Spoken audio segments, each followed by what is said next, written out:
Alright, Wade. Hey, Wade. We're looking for Kimberly. Kelly? Or Kelly. Do you mind if we come and look, make sure she's not here? When police step inside this Michigan home, they think they're responding to a welfare check. Minutes later, seasoned officers are fighting the urge to vomit. What's in the cooler? Inside the apartment are coolers, and inside those coolers is something that should never exist. You should have called 911. This is Wade Allen, and by the time the interview ends, police will realize they're not dealing with a confused man. They're sitting across from a predator. Well, let me just put it to you like this. He's a serial killer. He kept making comments about killing and cutting up our friends. If I wouldn't have ended things when I did, that would have been useless.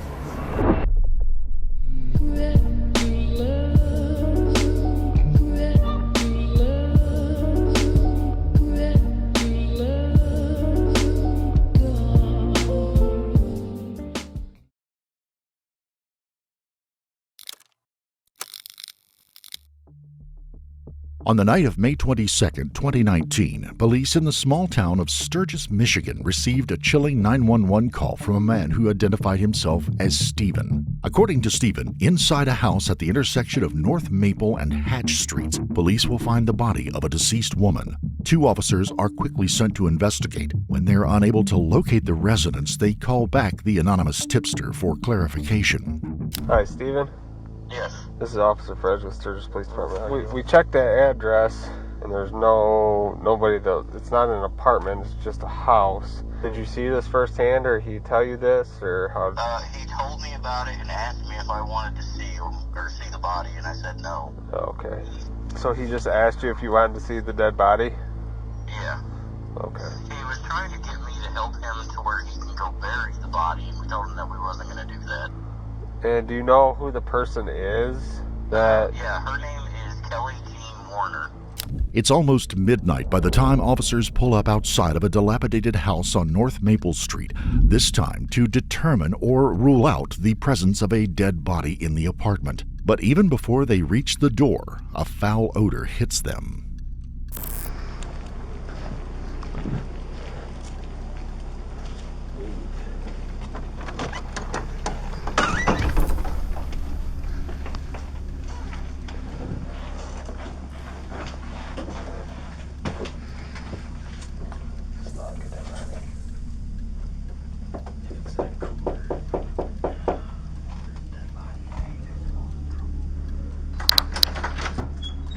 Alright, Wade. Hey, Wade. How you doing, man? Hey, how you doing? Doing good. I remember you from the Speedway. Yeah. 3537, Sigma 5. What are you up to now? Not much. We're looking for Kimberly. Kelly? Or Kelly. Do you know Kelly? Kimberly or Kelly? From the shelter, maybe? KJ? KJ? Yeah. Kelly. Nickname KJ. 466 on stop. Sorry. Oh, I don't know. I haven't heard from that person in some months. 7, gonna be... She hasn't been around in a while. Should be available. She doesn't live with you or... Do you know her? I haven't heard from her in a while. The last time I've seen her is a couple months, and last I heard she's in Kalamazoo, and after that I haven't heard from her. On the face of it, Wade's explanation is believable. For nearly a decade, KJ has been battling mental health challenges, leading to an estrangement from her family and periods of homelessness, struggles that eventually brought her to Wade, who had faced similar difficulties. However, officers know that KJ recently lived in this apartment. Wade's reluctance to acknowledge his connection to her, combined with his eagerness to get them off his property, convinces them that he is hiding something. Do you mind if we come and look, make sure she's not here? I can tell you she's not. I mean, you know, I haven't got any mail. If you got that, I can give you that, but she's not here right now, I can tell you that.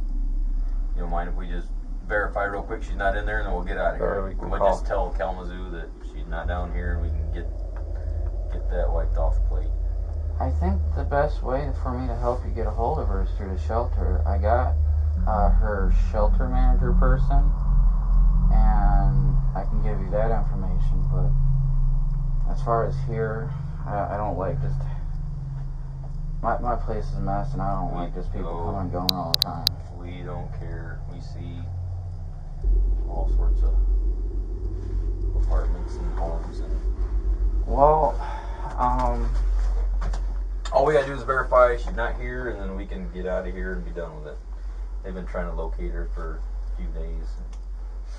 I've been waiting to hear from her on Facebook, and I haven't heard from her. So that's all I could tell you is try Kalamazoo. Like, she hasn't been here in forever, and I don't know what to tell you.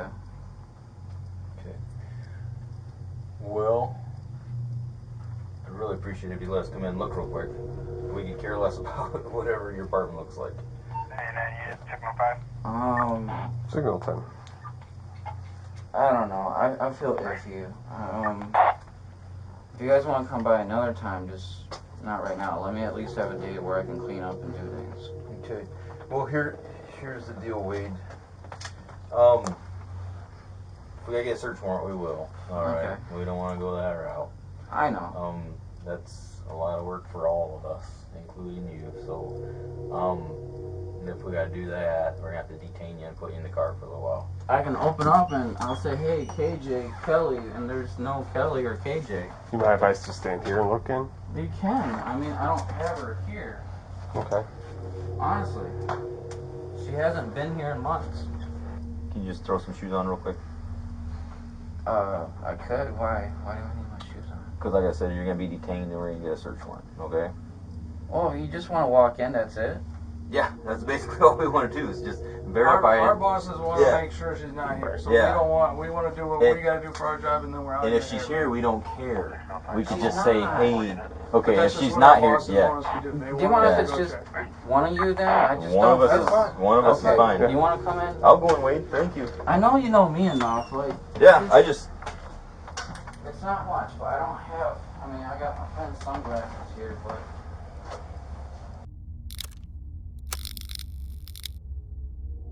Nothing suspicious has jumped out at the officer just yet, but unfortunately for him, that is about to change. What's in the cooler? Oh, that's for when the summer comes around. I'm gonna have parties and stuff. So. All right, no problem. Can you open that for me, and then we'll get out of here. Well, not right now. I can't. I want to save that for later. At this point, officers still believe they're dealing with a missing person. They don't yet know that one of them will soon step outside this apartment gagging, and whatever's inside that cooler is only part of the truth.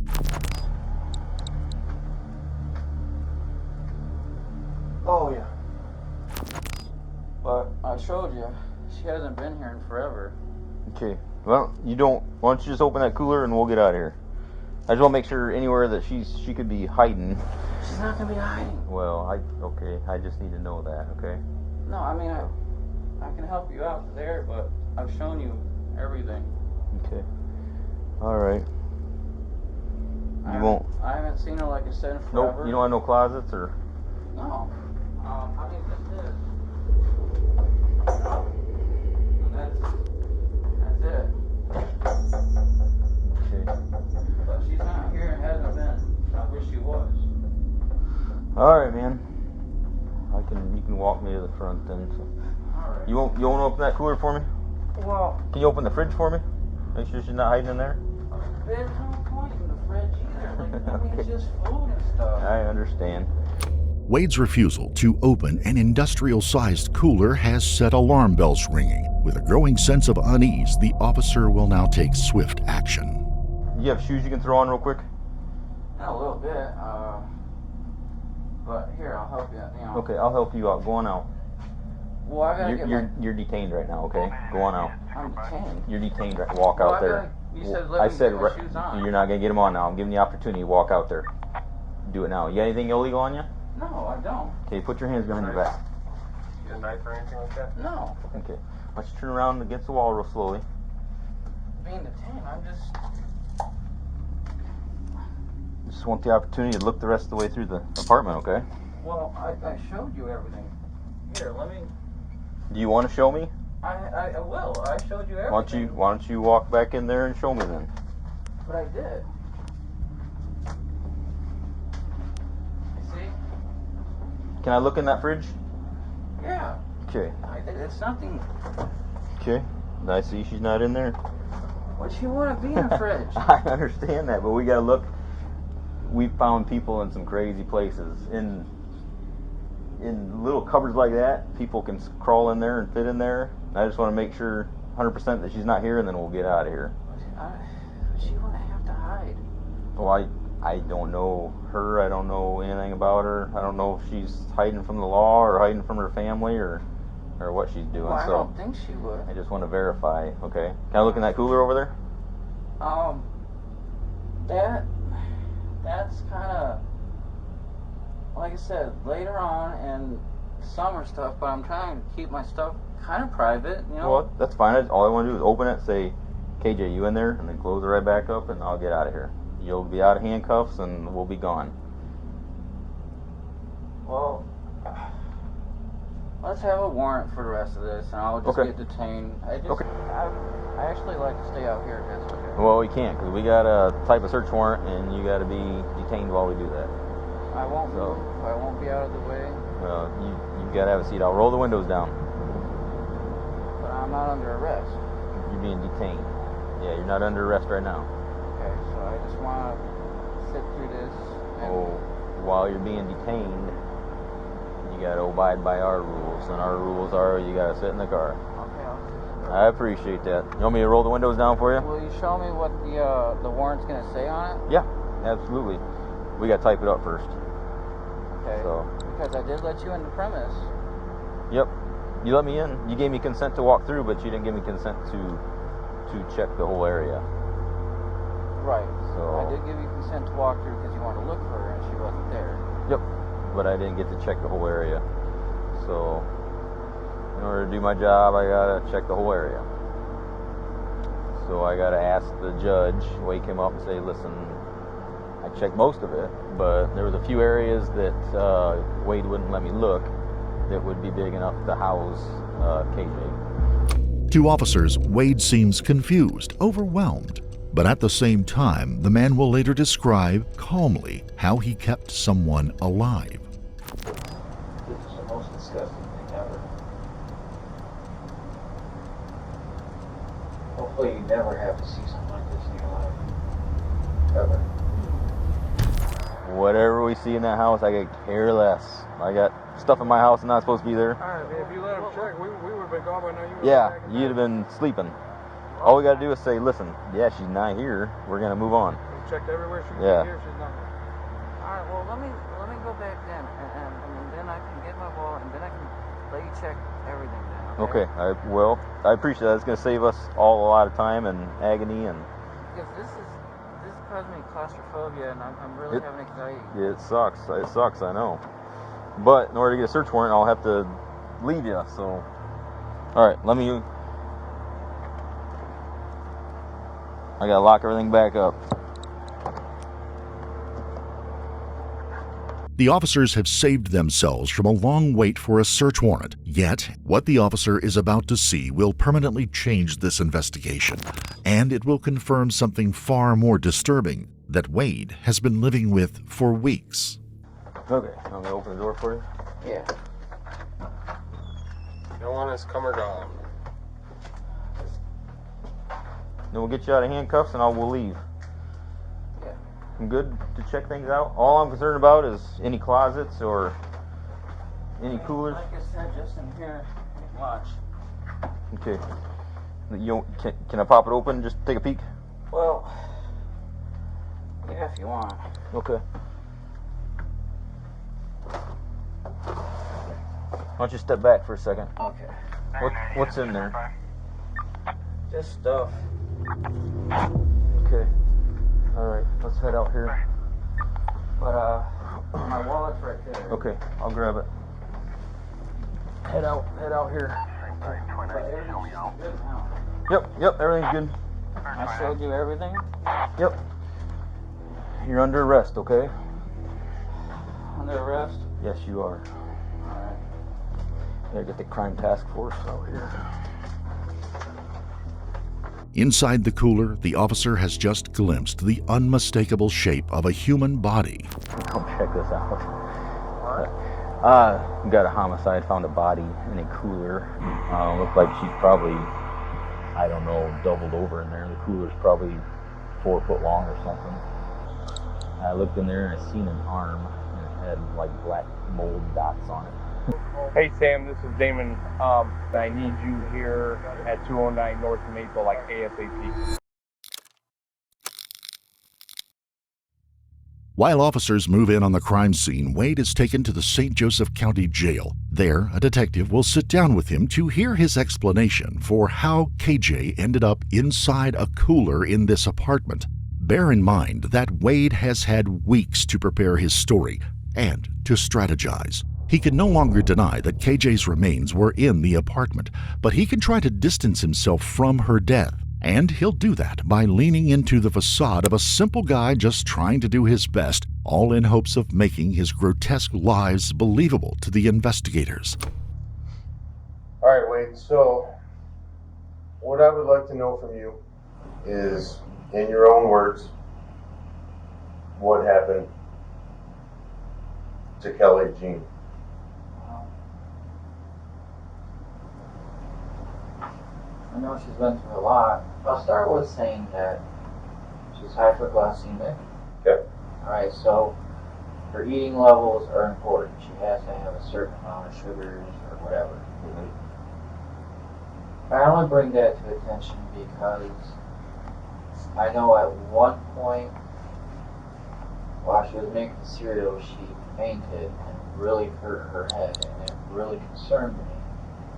Because a little after that, I started seeing impairment issues, whether it's speech,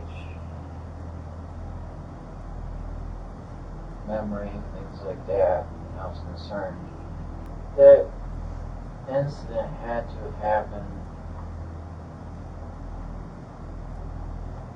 in March. Okay, so it's been a little bit ago. I want to say March. When you say she fainted and hurt her head, how did she hurt her head? Well,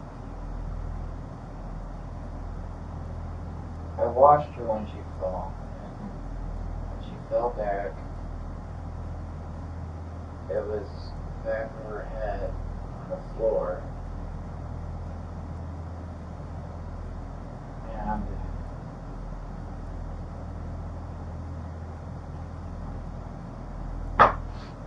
like I said, her motor skills and memory were starting to not be at her best. Okay. When she fell, you described it as she kind of fell backwards and hit the back of her head on the floor? Yeah. Where in, was this at your apartment Yeah. at 209? Okay.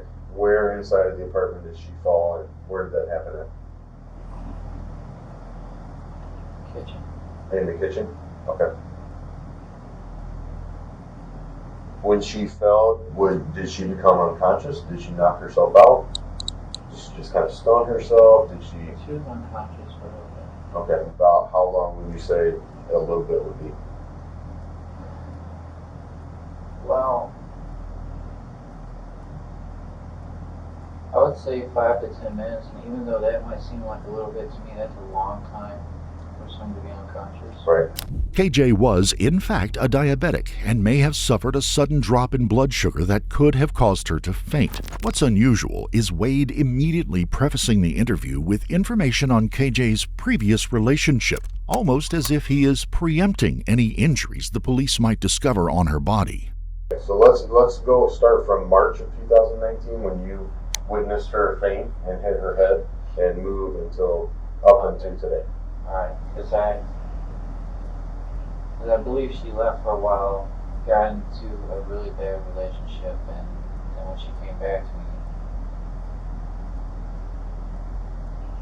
there was just some things. But, yeah, there was that. And then I care of her. I saw like a yellow thing forming in her eye at one point. Then that turned into a blood sac. And that became both eyes. When did you observe this, or when did you notice this issue with her eyes? This was within a week or two. All of this is going to be only 2 weeks time period, because it was about 2 weeks after that when I found her in the shower. Up until now, police have only Wade's version of events, but another voice is about to enter this investigation, and what he says will reveal that Wade didn't just let her die. He made sure she didn't. He kept making comments about killing and cutting up our friends. He said he burnt her tongue, the tip of her tongue, both of her, and her. Alright, so she passed out, hit her head on the floor. You said within a week she had something in her eye? In that first week. So when she fell, hit her head, lost consciousness, did she then come back around? Yeah, just lost some memory of, like, she didn't know how or why she fell. Okay. So then after that, you said that you noticed something in her eyes that looked like some yellow pus? It turned into blood. When I say motor skills, like, she was at a point where she wasn't able to feed herself. And that really concerned me. I did my best to try to help feed her. Because one time I came in, I saw her sitting on the tub, and I tried to feed her this meal. One of these freezer dingers, I have a bunch of those, and it was chili. And she was just kind of like holding it like this, and then she just moving so slow, and there was just chili all over her.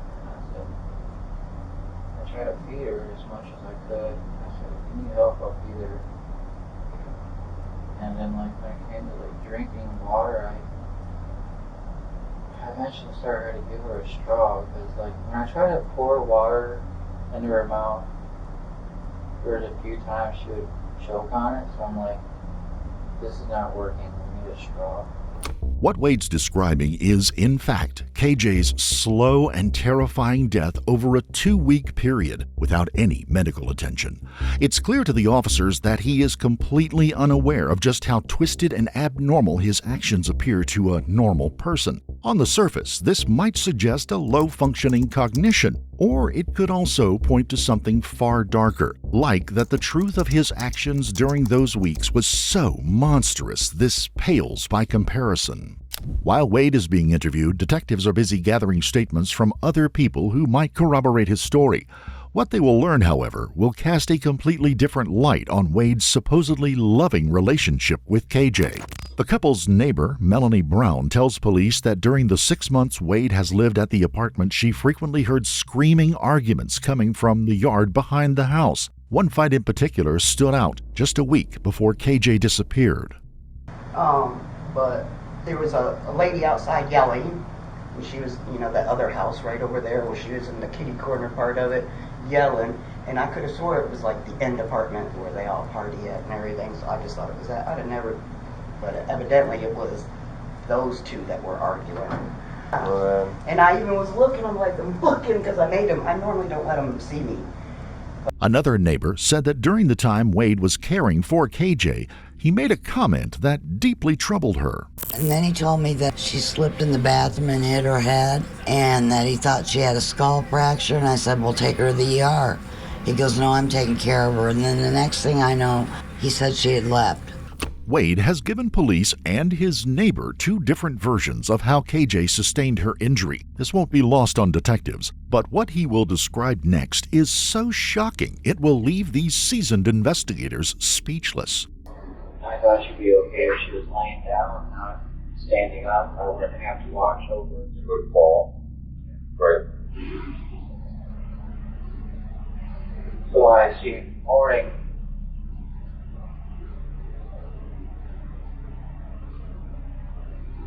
to breathing, and what really shocked me is when I saw her feet. And that means that she started with hot water, and I don't know, did they have the strength to turn the knob? I can't understand why she didn't turn it or adjust it or.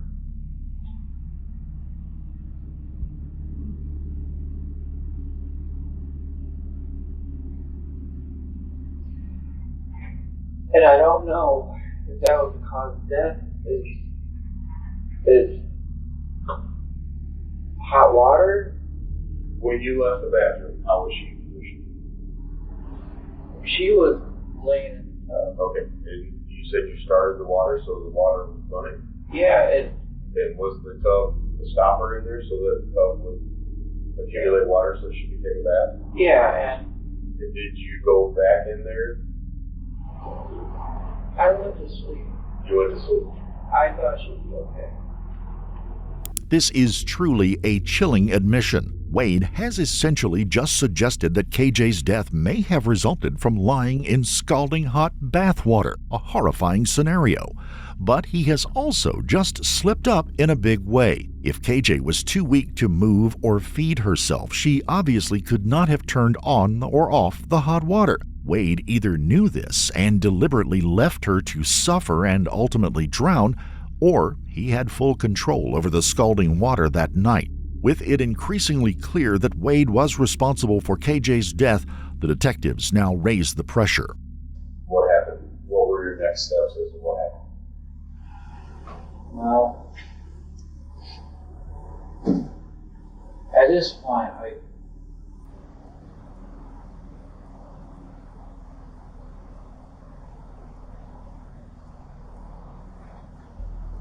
I treated it like I was guilty of the situation. I felt like no matter what I said or did, I was going to be guilty. But I figured even no matter what, the best I'll do is I want to give her a proper burial somewhere. She doesn't have any family. She doesn't have anything. At least wherever I'll put her, I would visit her. I wouldn't want her to have, nobody visit her,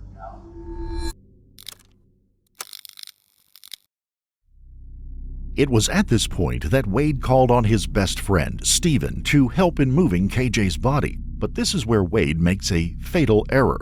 While Stephen is initially oddly sympathetic, it isn't long before he becomes so unsettled that he calls the authorities, not least because Wade is taking a growing interest in talking about killing and dissecting bodies, including those of people they both knew and who were still very much alive. And at this very moment, Stephen is sharing these details with detectives. He kept making comments about killing and cutting up our friends. He's always had, a bad history with Taz. For the longest time, he was talking about killing her and chopping her up. So why did you want to do that? They just didn't get along. Apparently, this kind of violent rhetoric was normal for Wade, but about a month ago, Wade messaged Stephen with a confession, and this time it wasn't just wishful thinking. What Stephen describes next will cast this investigation into a new and horrifying light.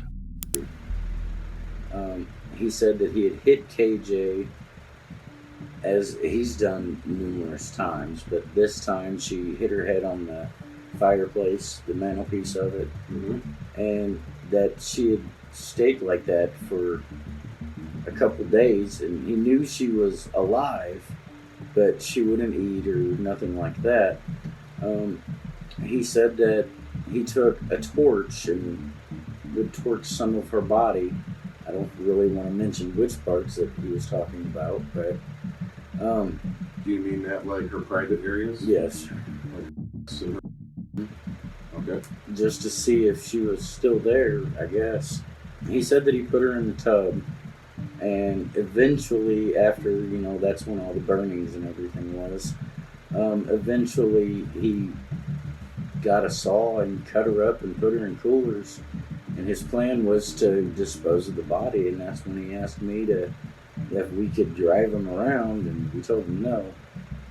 Stephen's account changes everything. According to him, this was no accidental death from a fall.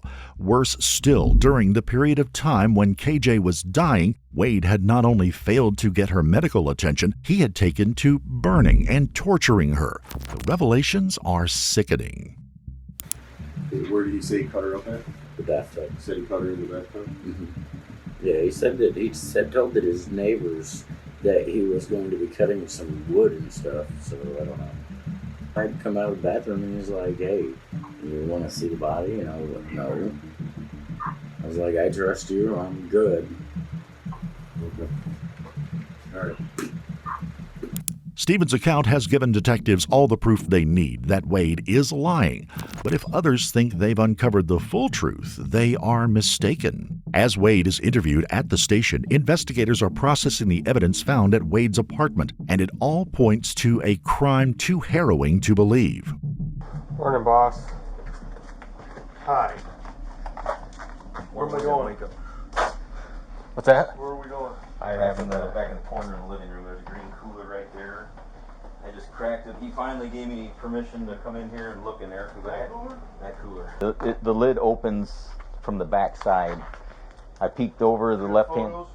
No, and I didn't. I just took him straight out and. Blood? I have no idea.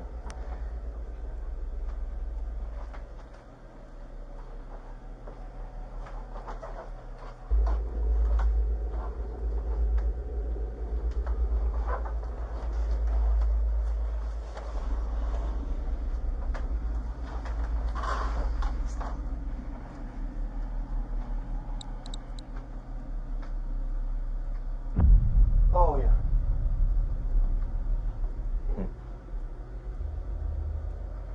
And cut up. The sheriff has just confirmed the presence of a female body in the cooler, and there are more horrors in store. It is immediately clear to this officer that the cooler contains only part of her remains, suggesting the rest are somewhere in the apartment.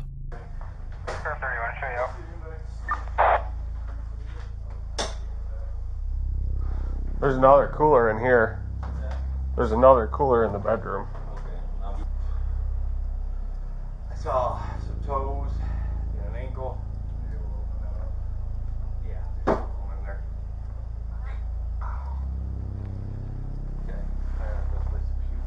Inside a second cooler in Wade's bedroom, officers find the rest of KJ's dismembered remains. Her body is in an advanced state of decomposition, and both coolers are contaminated with mold and fruit flies. As officers continue to move through the apartment, they discover one disturbing piece of evidence after another: an empty box for a reciprocating saw, plastic sheeting on the windows, protective eyewear, gloves, and garbage bag liners.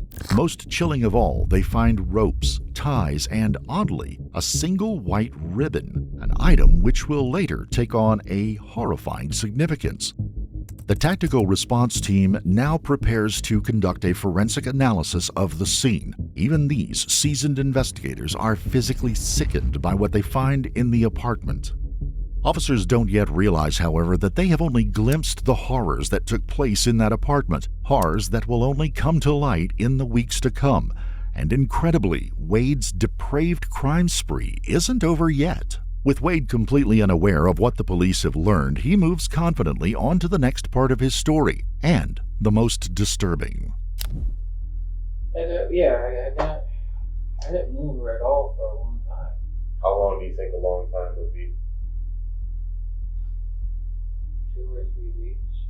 Wade tells detectives he bought a large cooler, but due to rigor mortis having set in, he realized he needed a second one. Well, I wanted to put her all in one so she could be whole. Mm-hmm. But I couldn't really move her in any kind of way to keep her whole.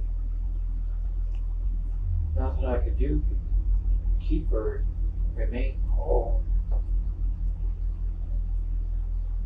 That's where it really got gross. So you say you cut her legs. Where did you cut her like that?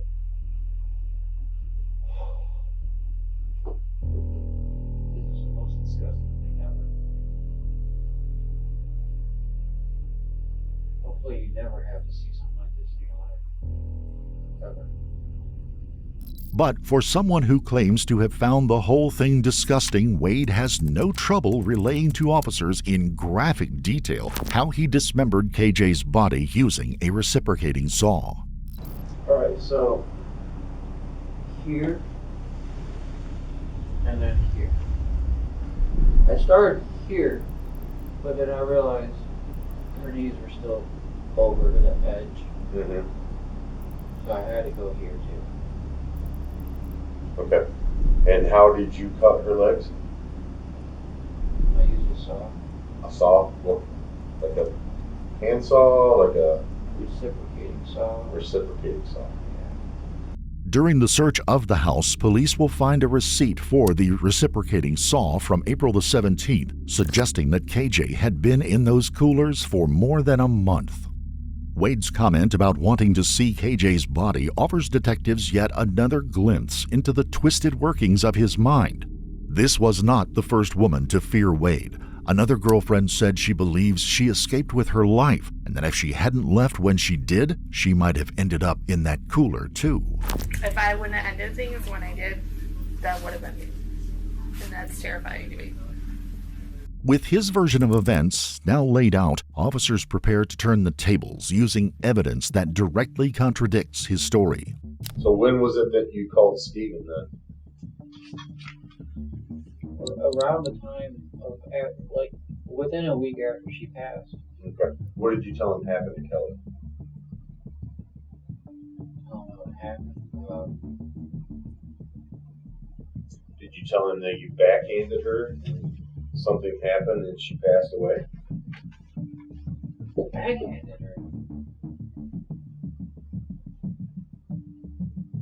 No, if he said that, then I'm a little bit upset because that's not true. How angry were you with her for leaving and then coming back? No. I love her. I know you do. I know. To the point where she's going to be with you and no one else? This officer has just uncovered the true motive behind Wade's heinous actions. Detectives will continue to question him across multiple interviews, but he will never waver from his claim that KJ's death was accidental and that he was merely caring for her while she was ill. Later that morning, Wade is charged with open murder, dismemberment of a corpse, and failure to report a death. Up until this point, he's kept the full truth from investigators. In the end, it won't be just the evidence from the crime scene that brings him down, it will be his own ego.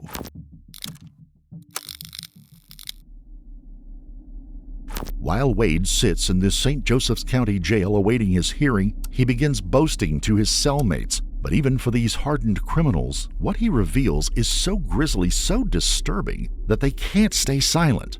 First to come forward was an acquaintance of KJ's own sister, Lisa Seaman. By sheer coincidence, he shared a cell with Wade at the county jail. Okay, so what did Kenneth tell you?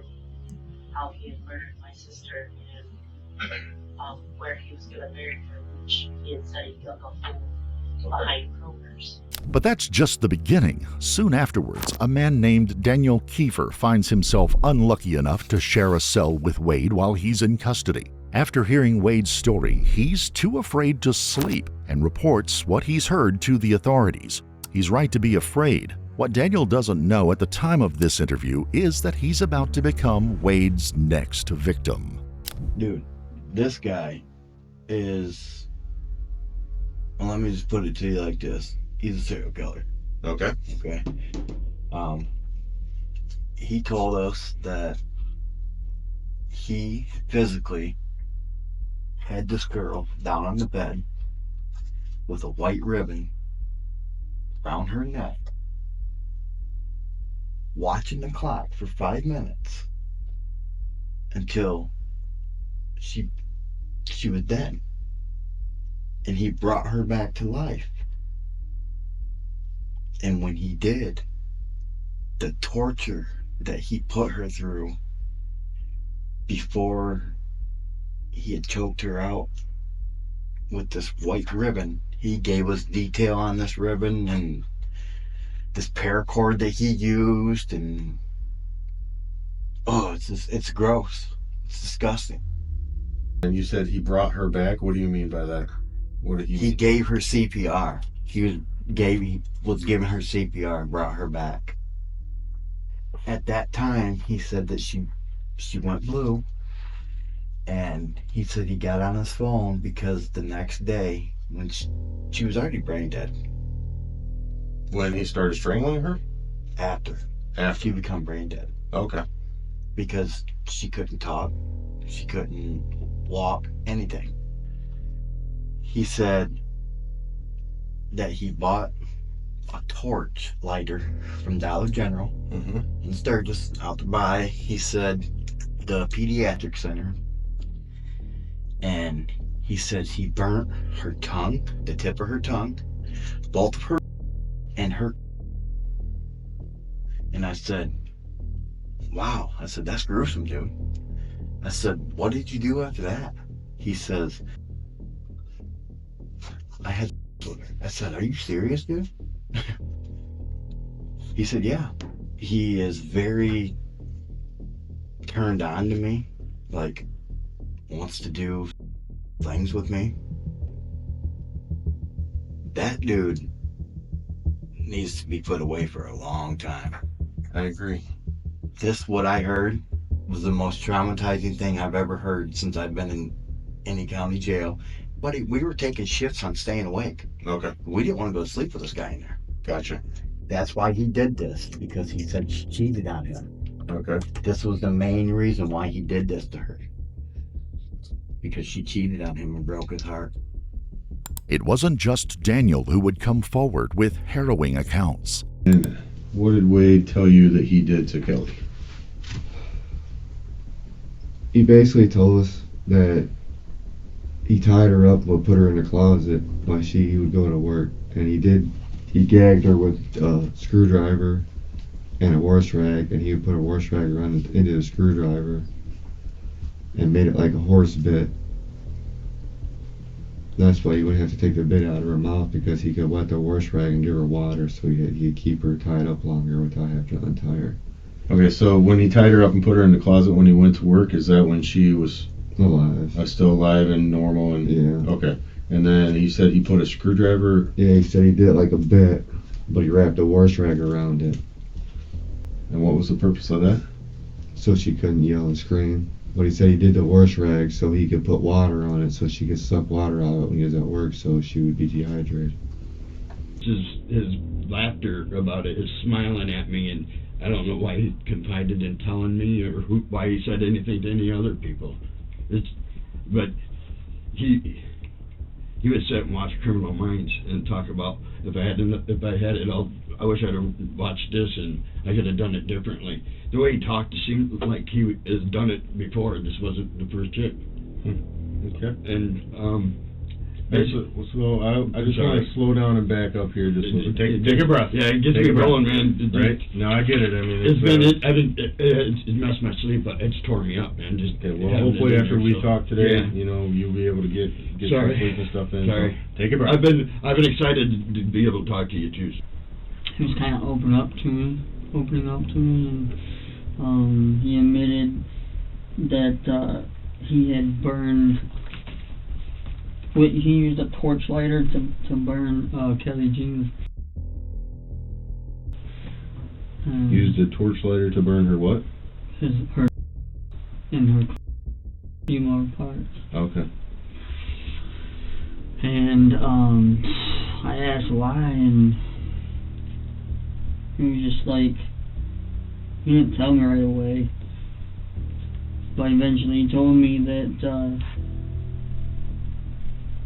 it was because she ended up being with other guys when he was with her, and that he had so much pain, and he just couldn't let it go. It's possible Wade was exaggerating his crimes to impress or frighten his fellow inmates. But it is a chilling coincidence that inside his apartment, detectives found a screwdriver and a washcloth, alongside piles of ropes, straps, snap hooks, belts, and a single white ribbon. And then there was the woman who believed she had escaped Wade with her life after dating him for just 3 months in 2018. If I wouldn't have ended things when I did, that would have been me. And that's terrifying to me.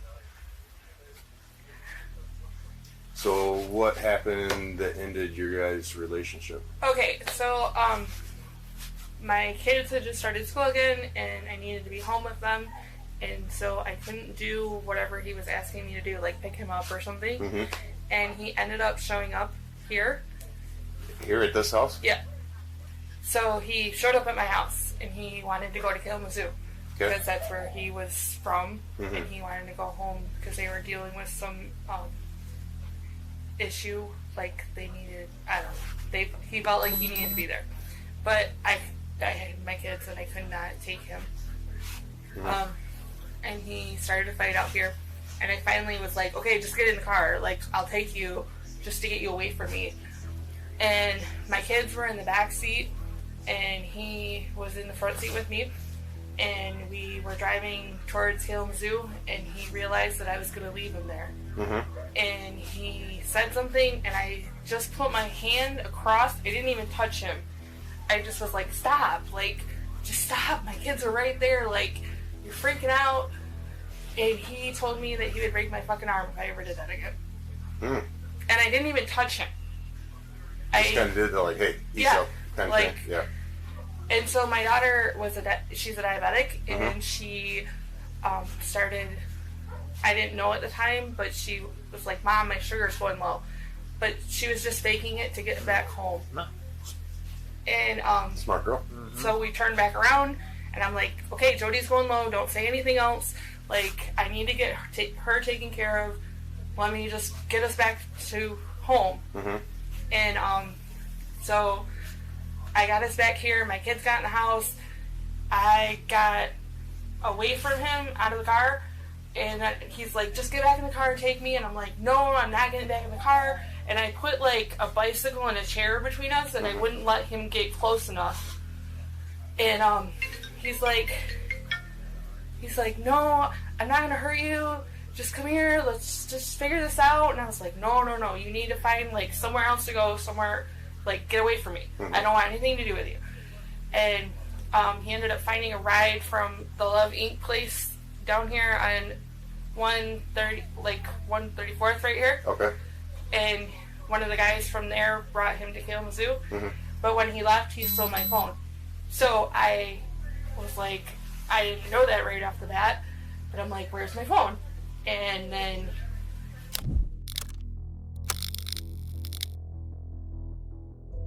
As it will turn out, Wade has one final horrific act left in him. After learning that his cellmates have reported his confessions to the authorities, he hatches a plan for revenge. After lying in wait for an opportunity, he physically overwhelms his fellow inmate, Daniel Kiefer, and sexually assaults him. The attack is only discovered when Daniel is treated by medics at the jail. The assault leads to additional charges. During Wade's sentencing, Daniel testifies via Zoom. He describes Wade, in no uncertain terms, a monster. A psychiatric investigation finds Wade Allen competent to stand trial. He waits until the day before his trial to enter a no-contest plea to reduced charges of second-degree murder, attempted dismemberment of a body, and third-degree sexual conduct. In June of 2023, Wade Allen was sentenced to 37 to 60 years for the murder of Kelly Jen Warner Miller, with an additional consecutive sentence for criminal sexual misconduct.